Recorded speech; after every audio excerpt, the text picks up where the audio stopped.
Welcome to the Compact Murder podcast from compactmurder.com. The show where we explore murders, murderers, serial killers and assassinations. This is episode 42, The Murder of Joe Orton.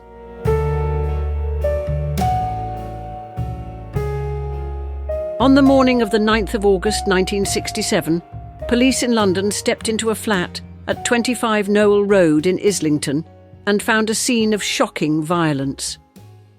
Joe Orton, one of Britain's most promising young playwrights, just 34 years old, lay dead in his bed. He had been bludgeoned to death. Beside him lay the body of his long-time partner, Kenneth Halliwell, who had taken his own life after killing Orton. It was a tragic end to a brilliant career, and the act was the culmination of a turbulent relationship that had been spiralling out of control. Joe Orton was born John Kingsley Orton on the first day of 1933 in Leicester. He grew up in a working-class family and showed a knack for performing and writing from an early age. In 1951 he earned a scholarship to the Royal Academy of Dramatic Art, RADA, where he met Kenneth Halliwell. Halliwell was 6 years older, well-educated, and an aspiring novelist. The two quickly became partners in life and in art. In the early years they worked closely together, sharing ideas, reading, and supporting each other's creative ambitions. But while Halliwell struggled to make any real breakthrough, Orton's talent began to shine. After years of financial difficulty, Orton suddenly emerged as a bold new voice in British theatre with plays like Entertaining Mr. Sloane and Loot. His works were witty, sharp, and unafraid to shock audiences with their dark humour and subversive edge. The critics took notice and Orton's star began to rise. That rise, however, came with complications. The balance in the relationship shifted. Halliwell, who had once been the more dominant and confident of the pair, began to feel overshadowed. Orton was outgoing, sociable and in demand, while Halliwell grew more reclusive, battling depression and a sense of failure. Friends noted the tension. Orton was travelling, working, and meeting new people, while Halliwell often stayed home, stewing in isolation. By the mid-1960s, the strain was obvious. Orton's diary entries from that time reveal a mix of frustration, guilt, and irritation. Halliwell's writings hinted at a deepening despair.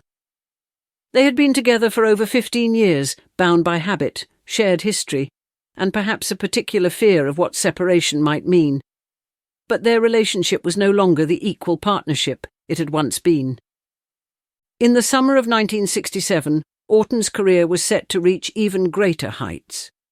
He was working on a screenplay for the Beatles, a project tentatively titled Up Against It.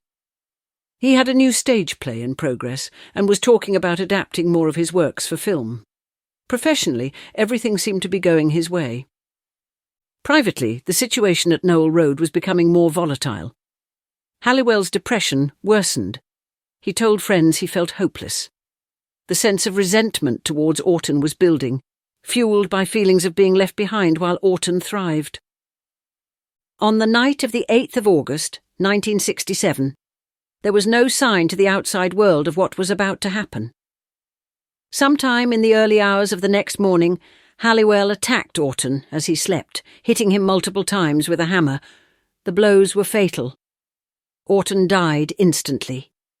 Halliwell then took an overdose of Nembutal, a powerful barbiturate, and lay down beside him. When police arrived later that morning, they found a brief suicide note addressed to Halliwell's doctor. It read simply, "If you read Orton's diary, all will be explained." The diaries offered a glimpse into their relationship, affectionate at times, strained at others, but they could never fully explain the decision to kill. The news sent shockwaves through the theatre world. Joe Orton had been on the verge of becoming one of the defining voices of his generation. His plays challenged social norms, skewered hypocrisy, and made audiences laugh at the darkest of subjects. Now that voice had been silenced. In the aftermath, people tried to make sense of the tragedy. Some saw Halliwell as a man broken by feelings of inadequacy, his creativity stifled, and his life reduced to living in the shadow of his younger, more successful partner. Others viewed his act as one of jealousy and control. If he could not have Orton, no one could. Orton's mother hinted she was not entirely surprised, suggesting the volatility in the relationship had been evident for some time. But for his friends, colleagues and fans, the loss was devastating. British theatre had lost a daring, irreverent talent just as he was hitting his stride. Despite his short career, Orton's legacy endures. His plays are still performed, their sharp dialogue and fearless wit as relevant as ever. His published diaries have provided an unfiltered, intimate view of his life, his humour, and his unapologetic approach to both art and identity. He lived openly as a gay man in an era when it was still risky to do so, and he infused that defiance into his work. Kenneth Halliwell remains a complicated figure in Orton's story. Some argue that his early influence was crucial to Orton's development, that his encouragement helped shape the playwright we remember. Others see only the bitterness and resentment that boiled over into violence. In the end, the truth may be somewhere in between, a reminder that creative partnerships can be both inspiring and destructive. Joe Orton was buried in Leicester, and Halliwell was cremated. In 1982, a plaque was installed at their former address in Knowle Road, marking Orton's contribution to British theatre. For all the darkness that marked his final moments, his legacy is defined not by his death, but by the biting, subversive and wickedly funny plays that made him unforgettable.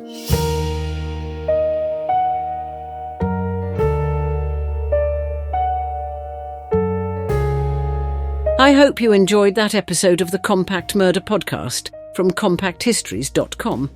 If you did, why not leave us a review wherever you get your podcasts? And while you're there, don't forget to subscribe so you don't miss any future episodes. If you would like to support us more directly, please consider buying us a coffee. Head on over to compacthistories.com/murdercoffee to see how.